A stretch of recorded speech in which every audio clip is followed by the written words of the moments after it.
Despite a life filled with tragedy, Freddie Freeman has long been known as baseball's ultimate good guy. He gives the best bear hugs in the bigs. They ought to call him Friendly Freeman. In 2020, Freeman was scheduled to play a game at 6:05 p.m. in Washington, D.C. That morning, he took a flight home to Atlanta, stayed in Atlanta for 2 hours, then took a flight back to D.C. in time for the game, just so he could go to his son's T-ball practice. Anything the Lord lets me do, I do it. Talk to my grandpa about the Lord and with our Bibles and stuff. Freeman was voted the nicest infielder to have a conversation with. According to him, Bryce Harper is his favorite player to talk to at first because, quote, "we talk about how awesome our wives are." You're on the road a lot, find the girls that come around a lot, and you try and push that away. You know, there's always alcohol around. I don't do that. There's only one thing on earth this guy loves more than his wife. That's his kids. He lets his kids pick his walk-up music. He engraves each of their names on a different bat, then rotates between all 3 bats so they all feel included. He plays baseball with them and hits bombs off them. Whoa. And has even been known to do interviews with his son. Is there lots of lights? Yeah. It's a lot of usage. Yeah. Yeah, bobbleheads. Yeah. And he was fantastic his whole career. Come on. Yeah, I have lots of them back there. Yeah. But we waited a year for it. That was a huge 2-run homer. Oh, Yeah, that was Mr. Michael striking someone out. God. Yeah. I mean, yeah. Oh, lots of microphones, huh? Yeah. But that's what we've done all year. But Freeman's childhood wasn't as happy, and one specific event changed his life forever. When it comes up, Freeman often breaks down completely. It affects him to this day and is why this emotional moment between Freeman and his father warmed the hearts of millions. And according to his teammate, this moment occurred when Freddie Freeman was likely extremely high on painkillers. Because about a month before Freddie Freeman had a moment that made him a household name among sports fans, Freeman did this. With only a week left of the season, he severely sprained his ankle. He could barely move. It's an injury that takes 4 to 6 weeks to heal. Freeman was still in a walking boot, but a week later, he told the media that he was going to try to play. He then went to the batting cages to prepare, took some swings, and collapsed in pain. According to a report by Jeff Passan, he couldn't even get himself off the floor. He was taken in to get x-rays and found out he had broken the cartilage in his rib, an injury that typically sidelines players for months. Doctors told the Dodgers Freeman had a 1% chance to play, but a day later, with a broken rib and a sprained ankle, he played anyway. On an ankle he wasn't even supposed to walk on, Freeman ripped a first inning single. When he came up again in the third, he got another single. Then, against all orders, without an ankle, Freeman stole second base. This made things even worse. The next game, he couldn't even make it past 2 at-bats before he had to leave the game early. By playing through the pain, he had developed a bone bruise on top of his already sprained ankle from his bones, quote, smacking against each other.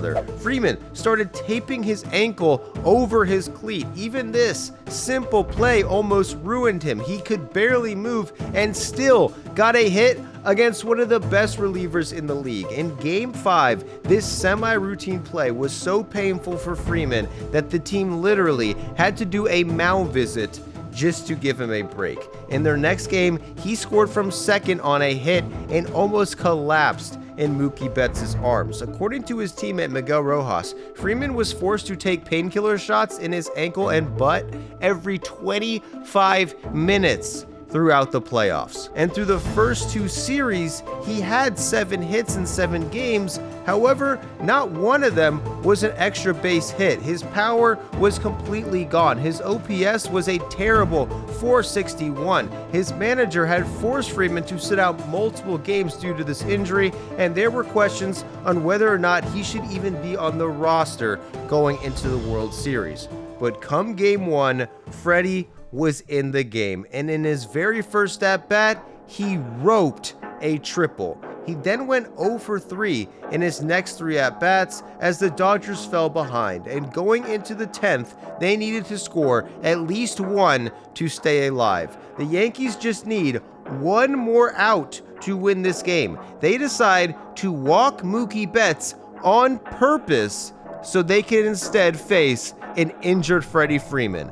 And on the very first pitch of the at-bat, Freeman hits the ball to right field. She is gone!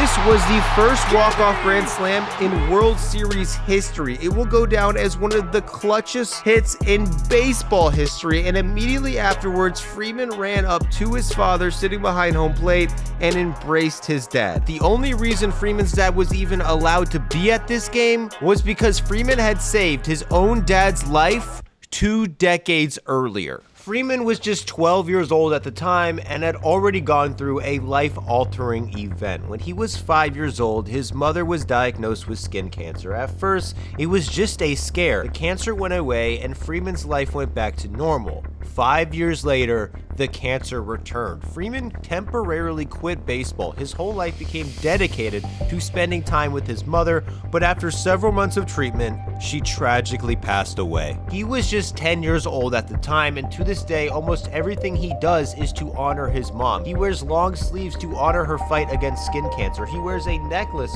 with a piece of her hair during each game. He even elects to play for Team Canada instead of Team USA just to honor his mother, who was proudly from a city right outside of Toronto. It took Freddie 6 months after his mother's death to play baseball again, but when he did, he instantly fell back in love, quickly becoming one of the best players in the area. But at age 12, more tragedy struck. One night, his dad began feeling lightheaded and weak. Freeman didn't like what he saw. Already crushed by the death of his mother, he forced his dad to go to the hospital immediately.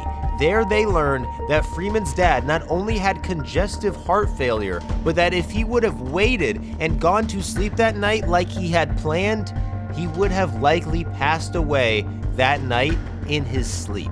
At 12 years old, Freeman was this close to becoming parentless. Worried, he made his dad promise he would take his health seriously, and to stay in shape, Freeman's dad began throwing him batting practice every day as his exercise of choice. At 12 years old, it's likely Freeman took batting practice every single day, not only because he loved baseball, but because he thought he was literally keeping his dad alive. And doing this over time made him one of the best hitters in the country. Highly touted out of high school, Freeman decided to forego college altogether. He got drafted in the 2nd round and was only 17 years old. He got to pro baseball and quickly became one of the top 50 prospects in the world. He sailed through the minors and made his MLB debut at 20 years old. In almost every organization in the league, he'd be seen as the future of the franchise, but on the Braves,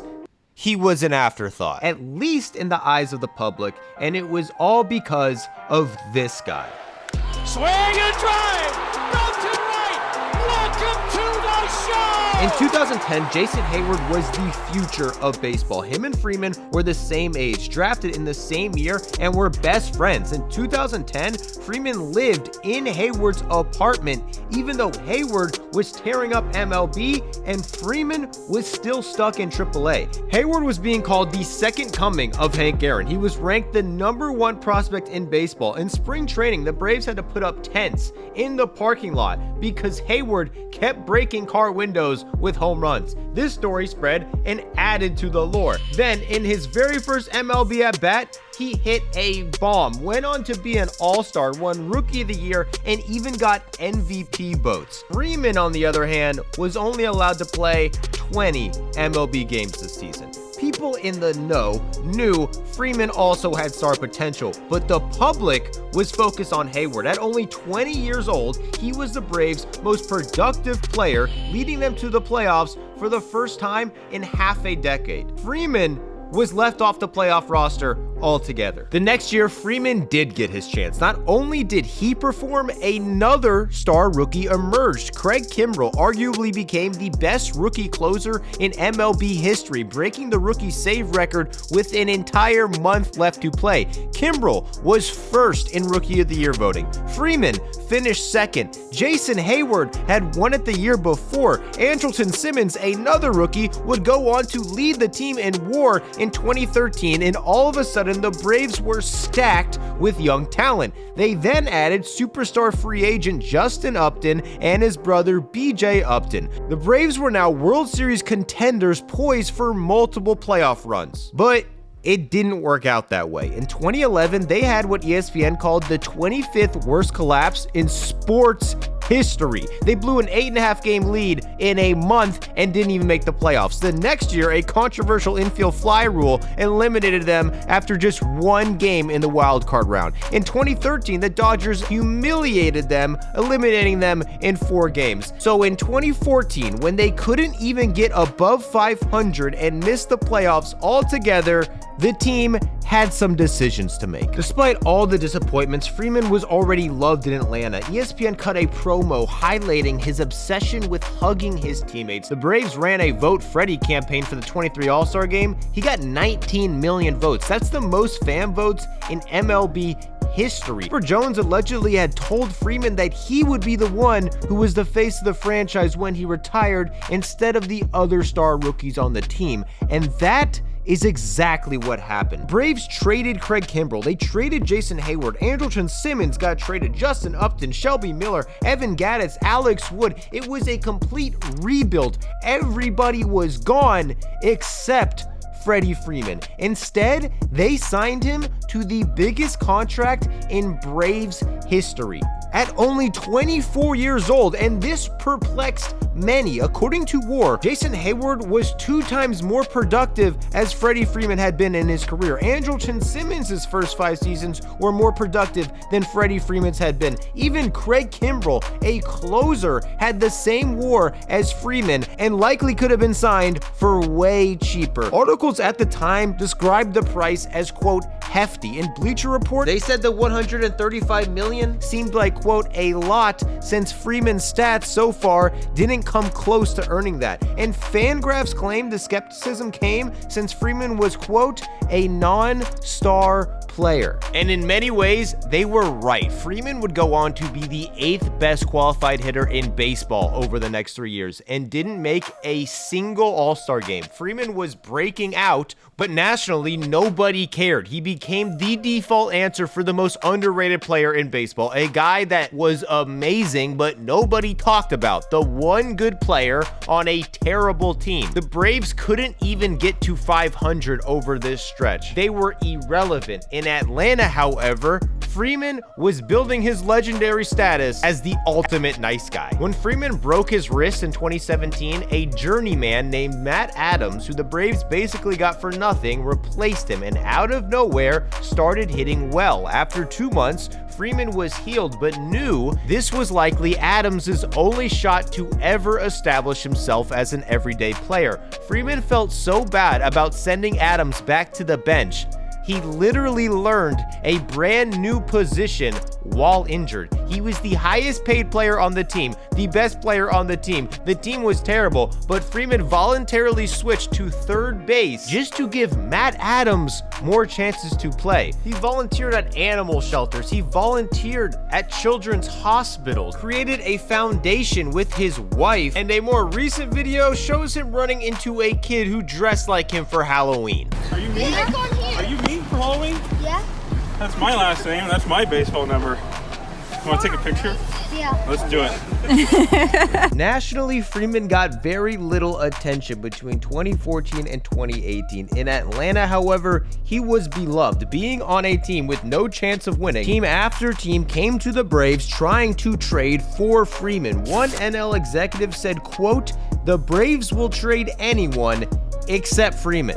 The Braves GM agreed, saying when teams try to trade for Freeman, we listen, but we, quote, don't really listen. When he got fired and subsequently banned from baseball after making illegal contract offers to amateur Latin players, the Braves' new GM came in and said the exact same thing. Quote, "We hope he's here his entire career." Freeman was clear he wanted to be a Brave forever, which is very loyal because up to this point, the Braves had either disappointed or been flat out terrible every single year of his career. But in 2018, all of that changed. First, it was Dansby Swanson and 20-year-old Ozzie Albies. Then Ronald Acuna Jr. arrived at age 20 and won Rookie of the Year. Rookie pitchers Mike Soroka and Max Fried came up and dominated. Then another rookie, Austin Riley, came up and also dominated. All of a sudden, this new crop of young talent made the Braves contenders again.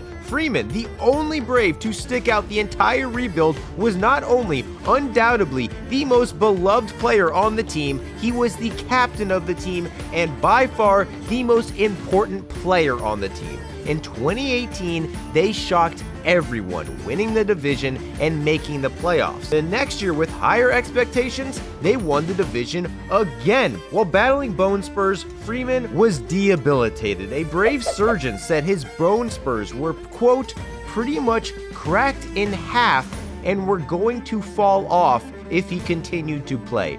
Freeman supposedly took shots and took pills before every game for 6 weeks leading up and into the playoffs. In their divisional series matchup against the Cardinals, he gutted through the pain and knocked 2 hits with a homer in Game 1. But after that, Freeman went 2 for 16 in their final 4 games, losing another heartbreaking playoff series. The next year, things got even more dire. A pandemic delayed the season, and as the league was finally ready to start an abbreviated year, Freeman got an extreme case of COVID, with a fever reaching 104.5 degrees one night, saying that he legitimately thought he could die. He missed most of the shortened spring training, only had 5 days to prepare for the season, dealt with significant weight loss from the sickness, and started the season with just 2 hits in his first 20 plate appearances. In only a 60-game season, a down year for Freeman looked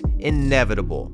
Turns out, he was the best player in the league. After getting 4 hits in his next game, Freeman couldn't stop hitting. He led the league in runs, doubles, had an OPS well over 1,000, and a batting average close to 350. Freeman easily won his first MVP award. He had evolved from the token most underrated player in the league to a legitimate star on one of the best teams in the league. That season, they won their first playoff series in 2 decades. They stomped the Marlins next, then faced LA and started stomping them. Up 3-1, they just needed one more win to go to the World Series, only to lose 3 straight games, blowing a 3-1 lead, capping off another playoff disappointment in Atlanta. This disappointment carried on to the next season, which was more of their same. With their highest expectations in years, they instantly got swept in Philly, were second to last in their division a month into the season. Still below 500 in July, their playoff odds dropped to around 7%. And right before the All-Star break, he jumps on the first pitch, drives that toward Acuna, who leaps and can't come up to it with it. He lands awkwardly on the warning track. Eddie Freeman saying it's the knee, an awkward leap by Acuna, who mistimed his jump. This is every professional sports worst nightmare. An injury that shook the entire league. MVP favorite Ronald Acuna Jr. tore his ACL and would miss the rest of the season. This was the nail in the coffin. The Braves were completely dead. But while no one was paying attention, several under-the-radar trades once again changed everything. They acquired Jock Peterson, Jorge Soler, and Eddie Rosario for essentially nothing. They went on a tear. They went 16-2 over a 3-week stretch. Their playoff odds increased 54% in 9 days. Their odds to win the division went from 6% to 88% in less than a month. They ended up winning the NL East, but in reality, this in large part was due to the Phillies and Mets being equally disappointing. They both collapsed down the stretch, giving the division to the Braves. Record-wise, the Braves were the worst team in the playoffs by far. Both the Blue Jays and the Mariners had more wins and didn't even make the playoffs. The Braves lost Game 1 and once again looked done. But the next game, Freddie Freeman hit a go-ahead RBI to get them one win. Then, trade acquisition, Jock Peterson hit a pitch-hit missile to win them Game 3. And in Game 4, in a tie game, Josh Hader, arguably the best closer in the league, comes in to face Freeman. As a lefty, this matchup is perfect for Hader. The Braves had already used 5 of their best bullpen arms. They're down to their last out in the 8th, and there's no one on base. But on the very first pitch, fly ball, deep center, going back, Kane at the wall, and it goes!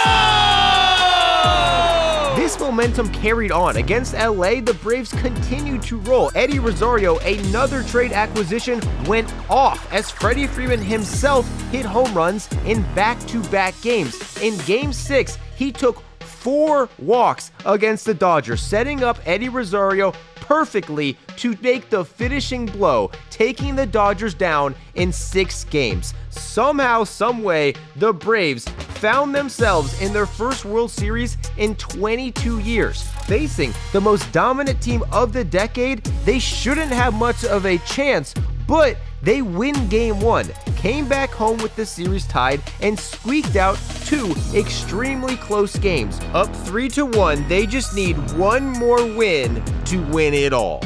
Freeman gives the Braves the lead with a 460-foot bomb. However, the Braves end up squandering this lead and lose. The next night, however, this at-bat changed everything. Jorge Soler, another Braves trade acquisition, hits the biggest home run of the series. He would go on to win Series MVP. Freddie Freeman himself would put a cherry on top with another homer late in this game, his 5th of the playoffs, more than any other player in the league that season. After catching the final out of the World Series, Freeman was officially a Braves legend. At 20 years old, he helped turn the franchise around. He endured the disappointments of the 2010s, stuck through a rebuild when the team was absolutely terrible, then helped mentor an entire new crop of talent while making 5 All-Star teams, winning 3 Silver Sluggers, a Gold Glove, finished top 10 in MVP voting 6 times, won an MVP, and now helped the team to a World Series. But in reality, the second he caught this final out, Freddie Freeman technically was no longer an Atlanta Brave. His 6-year contract was up. Freeman is now a free agent. But it didn't feel that way. He was seen everywhere in a Braves uniform. He was on TV, at the parade, giving speeches, giving interviews. A deal to keep him in Atlanta seemed inevitable. The Braves themselves said they wanted to resign him. Freddie himself gave up potential leverage by publicly saying over and over that he wanted to stay a Brave. At the parade, his teammate Dansby Swanson even used his time to speak to say the obvious. Might get me in trouble. As the entire stadium started chanting Freddie Freeman's name. Article after article predicted he'd be back with the Braves, a deal that felt inevitable. Then there was a lockout. A dispute between the league and the Players Association threatened the season. The two sides publicly battled. Players and their organizations were now banned from communicating, meaning for 3 long months, Freddie Freeman and the Braves had no meetings, no negotiations, and were completely in the dark. On March 1st, only 1 week before the start of spring training, the lockout was finally lifted. Negotiations between teams and free agents that usually last months now had to get done in 1 week. And a week later, the Braves showed up to spring training, but Freddie Freeman was at home. No deal had been done. However, the message at Braves camp was clear. They wished Freeman was there and were confident a deal would get worked out soon.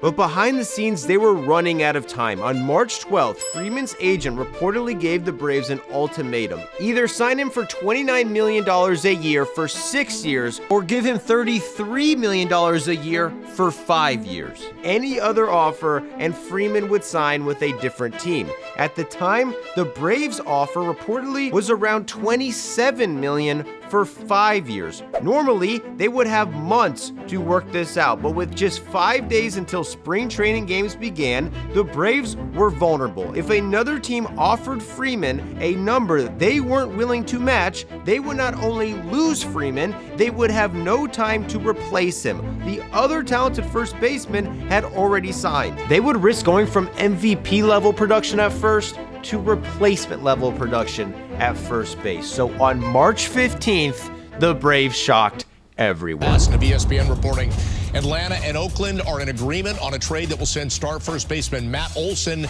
to the Braves. Sources familiar with the deal tell ESPN. The Braves sent prospects to the Athletics for all-star first baseman Matt Olson. He was younger than Freeman, coming off a better season than Freeman, and was cheaper than Freeman. Signing for $21 million a year over 8 years, the Braves made it clear that Freeman would not be returning, and a show pursued. Freeman signed in LA for $27 million a year over 6 years. That's less money than the Braves had offered him just a week prior. Freeman was clear he wanted to stay in Atlanta, yet ended up going to another team for less and was obviously hurt by it. The Braves general manager did an interview in tears talking about having to let Freeman walk. Freeman responded by saying he saw the interview and that he would, quote, just leave it at that, inferring that he didn't believe these tears were genuine. In Atlanta, there was mixed emotions. Players hated to see Freeman leave, but at the same time, Matt Olson was a huge signing and arguably an upgrade. To make matters worse, the Braves'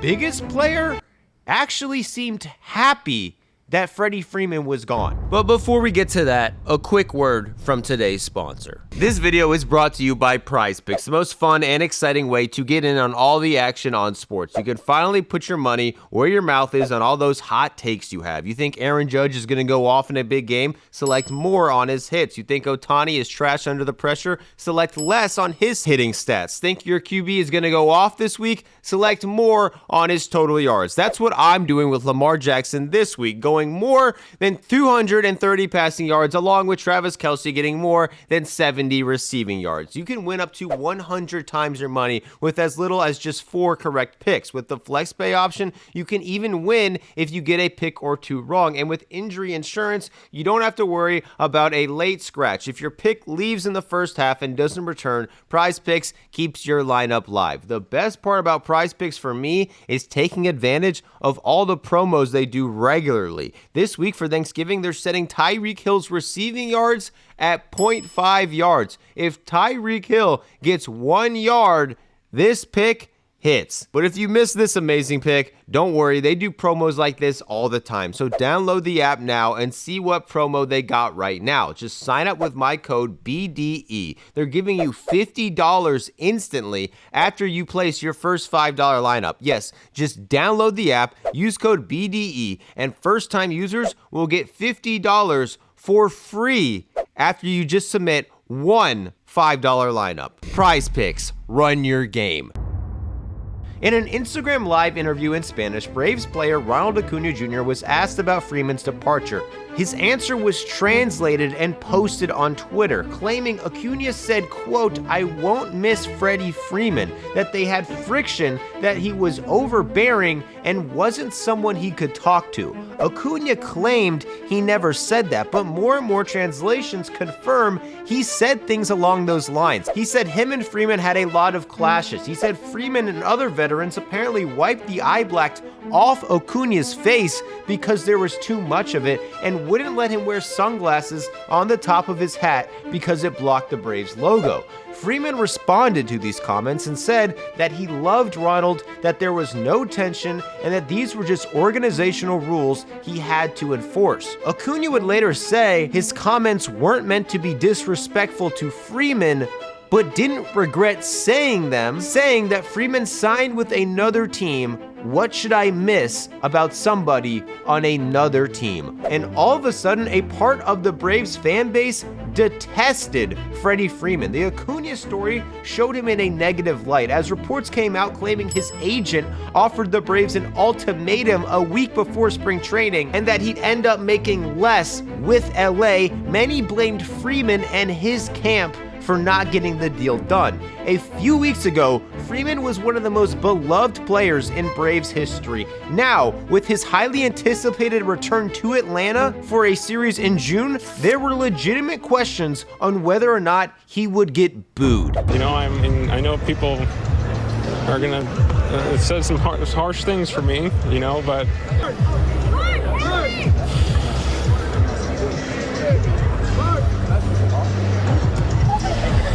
on June 24th, Freeman and the Dodgers returned to Atlanta. Before a pregame press conference, Freeman couldn't even contain his emotions enough to speak. After collecting himself, he did a 15-minute press conference and broke down several times. Before the game, a tribute video was shown as Freeman couldn't even watch in the dugout. He was then called to the field, was given his World Series ring, and addressed the fans in Atlanta. from the bottom of my heart, my family's heart, we thank you for the support that you've shown my family and I for the last 12 years.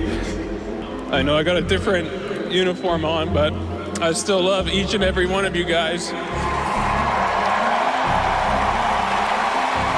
This is gonna be hard, but we love you guys, always will.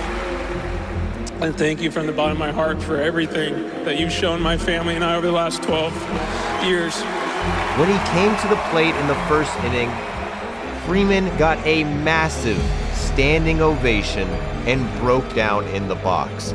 Freeman ended up having a great series, going 4 for 12 with 3 walks. But with clips of him looking depressed in the dugout, all the speeches and emotions, many began to question how much Freeman wanted to be in Los Angeles. After this series, more speculation spread when Freeman fired his agent. No reason was given to as why. However, many assume it's due to him not being able to get the deal done to have Freeman stay in Atlanta. His own teammate Clayton Kershaw came out saying he hopes the Dodgers aren't playing second fiddle and that Freddie actually wanted to be in LA. It seemed obvious that Freeman would prefer to be playing in Atlanta, but it didn't show in his performance. He went off in his first year in LA, finishing 4th in MVP voting. He followed it up with the most productive season of his career, finishing 3rd in MVP voting. Freeman made LA his home, but going into the 2024 season, he had no idea it would be the most challenging season of his career. Freeman overcame a relatively slow start to become an all-star for the 6th season in a row, but in July, tragedy struck again. Freeman was told in the 9th inning of a game against the Giants that he needed to leave the game. His 3-year-old son got sick with an infection. He had started limping, and within a few days, he was hospitalized with full paralysis. Freeman immediately went to the hospital after the game, stayed there till 3:30 a.m., and still played the next game. His son had been diagnosed with a rare disease, leaving him unable to walk. It worsened to the point where Freeman had to leave the team altogether to be with his son. Eventually, it got so bad he was forced to be put on a ventilator. But after days, the Freemans finally received good news. A full recovery was expected.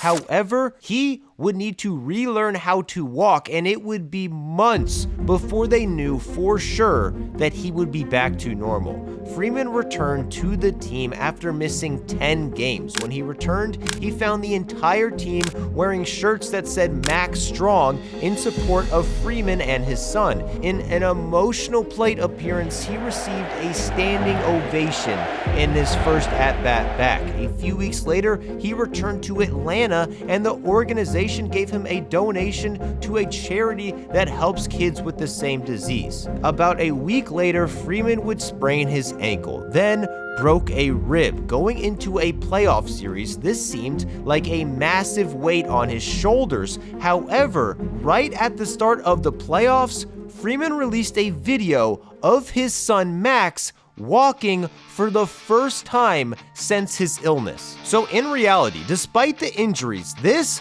might have been the most carefree baseball Freddie Freeman had played in months. He trudged through the first 2 rounds, then got the biggest hit of the season in Game 1. In Game 2, Freeman came back up to the plate, and on a full count, Launches this ball, right field. He's found the seats again. when Freeman came up to the plate for the first time in the next game, It is a fastball. It's ripped down the line. It is gone. then on the very next day, in his very first at-bat, again, Freeman cracks one deep to right field. And gone again. this was Freddie's 4th home run of the series. It was the 6th World Series game in a row that he homered in. That's an MLB record. He would go on to bat 300, slug 1,000, and drive in 12 runs in this series. The Dodgers would end up winning in 5 games, and as hands down the most productive player on the team, Freddie Freeman won World Series MVP. And to celebrate this insane achievement, Freddie Freeman adopted a kitten for his family because that's what his kids wanted.